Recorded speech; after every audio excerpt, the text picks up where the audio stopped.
Hello everyone, it's your girl Tanya with Books and Brown Liquor. Thank you for tuning in to another chapter.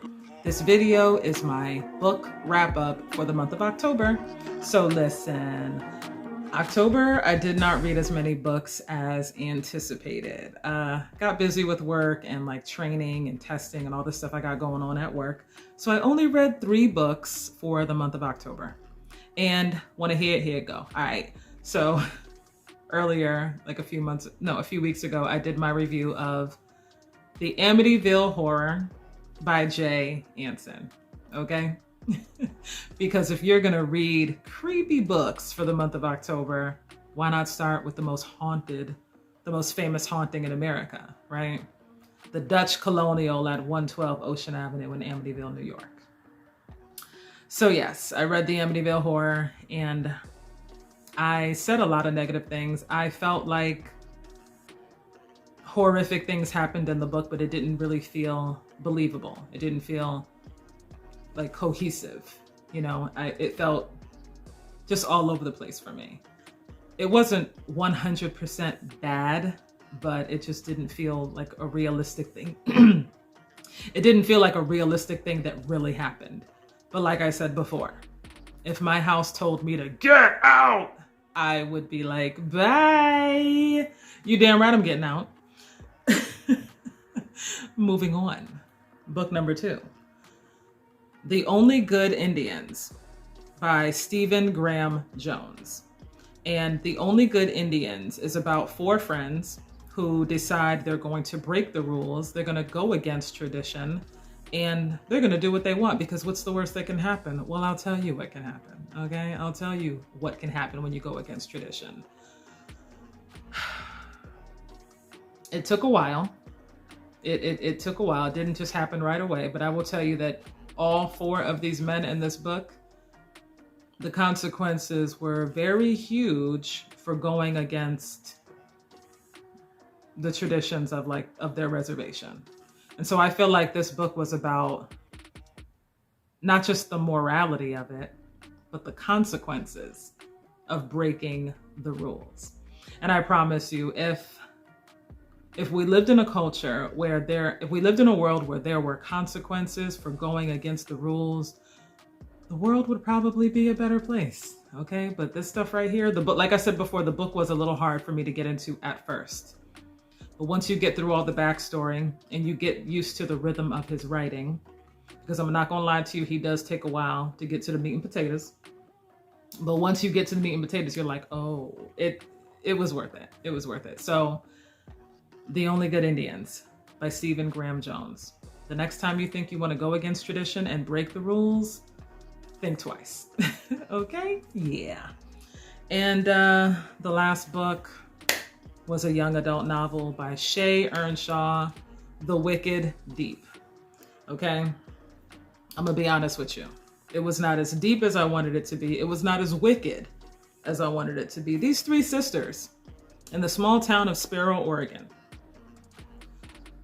200 years prior, they are executed for the crime of, you guessed it, witchcraft. Basically for being a woman. For being a woman. Because back in the day, all you had to do was accuse a woman of witchcraft. You didn't even have to have any proof.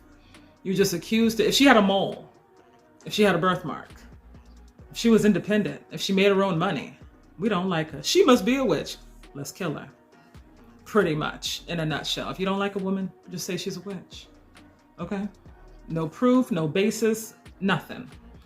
So I could see why these 3 sisters are pissed off. So every year, the town of Sparrow, they celebrate what is called Swan Week, where these 3 sisters return to the town to exact revenge on men. So I was like, I'm here for it. But it didn't give me, oh, there's a cat. I saw something walking. I'm like, what the hell? It's a cat. Anyway. Yeah. 3 women, 3 sisters, they come back to the town of Sparrow to exact revenge on men and men only. So I'm like, okay, all right, I'm here for it, I'll bite. But I guess it wasn't as I don't want to use the word gruesome, but I expected a lot more like thrilling suspense. It was just, it kind of just jumped, it kind of skimmed over how they chose certain men, how they chose their victims, how they killed them. It just like skimmed over that part. And the story went into like a relationship, a bond between Penny Talbot, the main character, and like a newcomer. It focused so much on the bond that they were forming. It kind of left a lot of the rest of the story to your imagination. Now, if the story is about 3 witches or 3 women accused of being witches that return to the town, I want to read about that shit. You know what I mean? Like, how did they seduce these men and kill them? It was just like body number 1, body number 2. Okay, what? No, I want to know how. I want to know, how does she lure him in? How does she seduce him with her feminine wiles? She's a witch, right? Anyway, I'm being sarcastic because like I said, there was no proof that these women were really witches. It was like, we don't like them, so we accusing them, so boom, they witches, we killing them. What? Anyway, I'm not even going to get into that whole thing. Okay, that's a whole nother video about you just accuse a woman of some shit and yeah, she must have did it, so we killing her. Anyway, that's another story. So I can see why these women are vengeful. I can see why these women are vengeful. You're killing them because they're outsiders of a small town and we don't like them. So yeah, I can see why they wanted to come back and kill your asses. Okay? Shit. Anyway, so the book didn't go into what I expected, but I guess I was slightly disappointed because like I said, I was more focused on like the witches and the story behind them as opposed to like this little budding romance that was taking place. I feel like with young adult books, it's like the book is not complete unless there's a budding romance in it. And it's like, no, we don't always need a budding romance. We could just stick to the killing. I mean, that's just my opinion. But do we really need a budding romance? Do we really need that? I'm just saying. So that's my opinion. You know, you can agree or disagree, but that's my opinion. Those are just my thoughts. But I'm just saying, if women are coming back from the dead or coming back from the ocean to kill motherfuckers, yeah, I want to see that. Anyway. So anyway, I'm not going to beat a dead horse.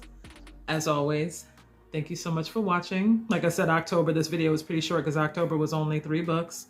But yo, for November, I got you. For November, I got you. November so far is going really well. So anyway, thank you for watching. I wish you good reading as always. Bye.